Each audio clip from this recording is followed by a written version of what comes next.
is something I can remember 20 years later, clear as day.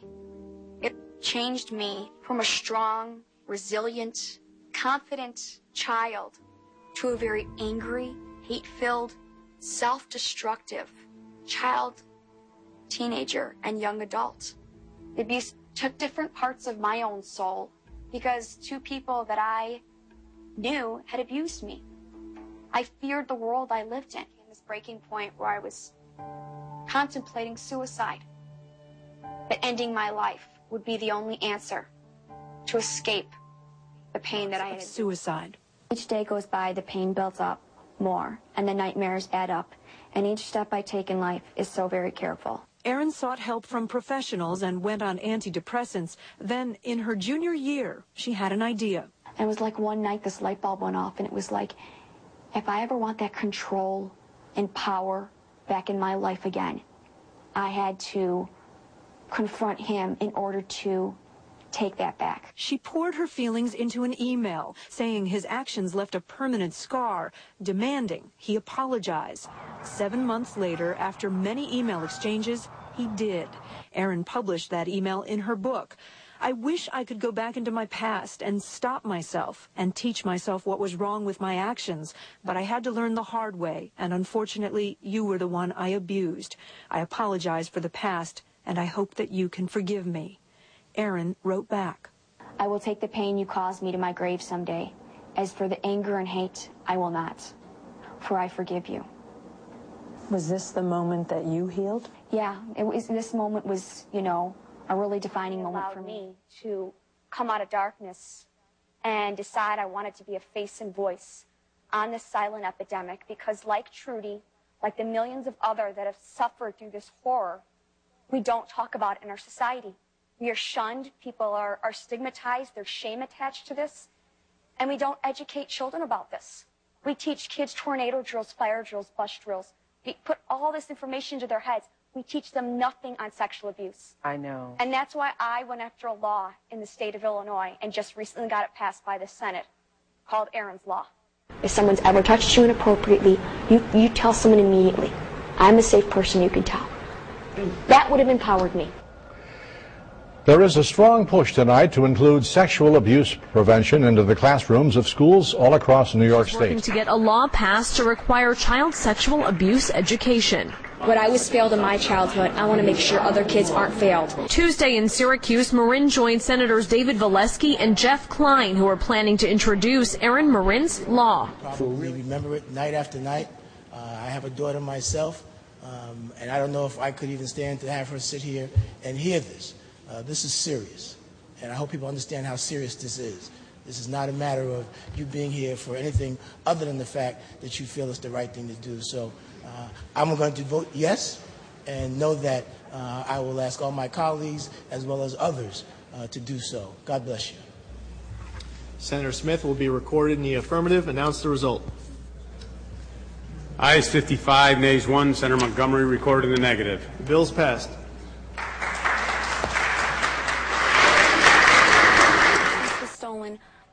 My trust was taken, but I still have the rest of my life ahead of me, and I could do something positive with it. And look at what you've done. Erin's Law. I mean, I just want to offer you a congratulations on coming up on the one-year anniversary of Erin's Law being signed by Governor Quinn in Illinois. Every single one of you in this room knows somebody that has been sexually abused. Statistics show that there are 42 million Americans that have been sexually abused. 3 million of those are children. That could fill 46 national football stadiums. A sexual abuse survivor leading a nationwide push to keep others from becoming victims will testify today in Lansing. Erin Merryn will go before the Senate Health Policy Committee to discuss legislation known as Erin's Law. She joins us live in studio this morning along with State Senator John Prose, who is sponsoring the bill. We teach kids about stranger danger, yet 93% of the time, children are sexually abused by somebody they love and trust. Their secrets locked away in a little childhood pink diary. But is now on a mission to help victims find the voice she never could. They're getting the message from the predators, we keep this a secret. They're not getting the other message, tell, don't keep this a secret. The bill would require age-appropriate training for K through 8 students in both public and private schools. The content would be added to existing and already state-required health classes, so the cost would be minimal. Merryn points out the cost of doing nothing, as Penn State proves, could be far greater. And in the end, this curriculum teaching kids on how to tell, protecting them before they're even abused, will end up saving millions of other children. Because as we know, these sexual predators do not stop after abusing one kid. They'll get as many kids as they can possibly get until they're caught. Standing there is this man that had been sexually abusing me for the past year. I remember clutching these Barbie dolls in utter confusion and panic. Well, to spare you the details, this man went on to lift me up onto a bed, fighting, kicking, screaming, my best friend locked out, trying to get in, sexually abusing and eventually raping me for the first time in my life. I can remember this day picture perfect. The shoes he tossed on the floor, the closet doors open, thinking he was going to kill me. With his hand over my mouth, afraid that I would not live to see another day. I could still see that man's eyes burned in my head. But you see, I didn't run home and tell anybody what happened.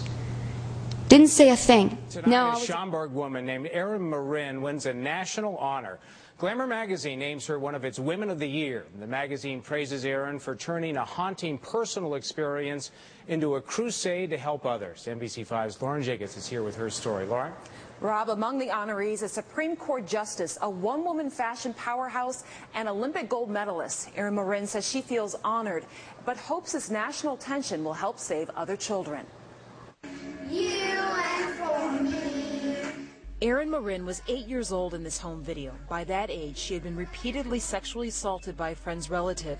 But the trauma would continue. At 11, a cousin began sexually abusing her. The only message I got as a kid was from my perpetrators. Erin, this is our little secret. No one will believe you. You have no proof.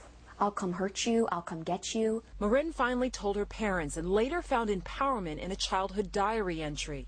I thought people, like my cousin, jumped out of bushes and attacked you at night.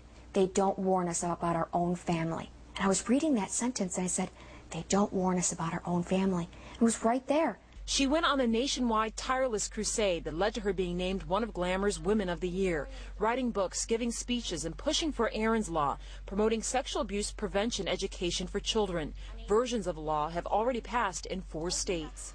Look both ways when crossing the street. These are things my parents taught me when I was a child. Always eat your green beans. Don't eat yellow snow. Well, I'll pass these things on to my 4-year-old son, but I've lots more to add these days too. In a time when child abuse has become a crisis, we must also teach our kids how to speak up when something goes terribly wrong. I'm here tonight to introduce a young woman who is giving kids that kind of know-how so they won't have to go through what she did. Erin Merryn is an outspoken survivor of childhood sexual abuse who says that nothing will stop her from protecting our children. As a mother, I'm so grateful, and as a woman, I'm so impressed. Please. Ladies and gentlemen, I'm proud to present Erin Merryn, Glamour Woman of the Year.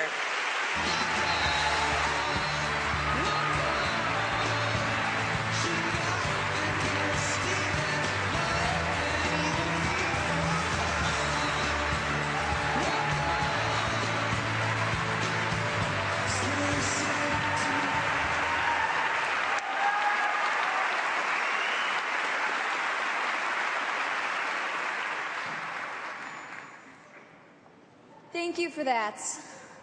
I want to first start off by saying thank you, Glamour and Cindy. You are going to help me save thousands of children tonight because I know every single soul in this room will not want to walk out of here with not wanting to help children from abuse. Because I guarantee every person in this room, if you feel this issue is not related to you, you feel you cannot relate, that every single one of you at some point in your life knows somebody that has been sexually abused. I urge every single one of you to help me in my crusade to pass this law nationally. I won't stop. I won't stop until I get it passed in all 50 states. And then I will take it international. These children live in our own backyards if we take a very good look. And right now, we allow people like Jerry Sandusky to silence our children. We can't allow that anymore. So I ask all of you tonight, not let it be the last night that you hear about Erin's Law. A lot of you have a lot of power to do something. And I ask you, when you walk out of here tonight, you do that.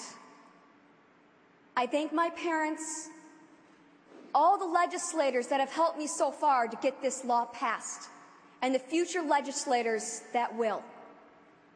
To all that have followed me in my mission and continue to help me persevere. As I say, I won't give up, and I hope you will help me in my mission to accomplish this. Thank you, and God bless.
And found something positive out of this painful thing by now standing up, speaking out, and being a face and voice for the millions of others that have suffered the horrors of sexual abuse and what it can do to your life, and how they too can heal their life and find the pathway to forgiveness the way I have. Oh, yeah. What are you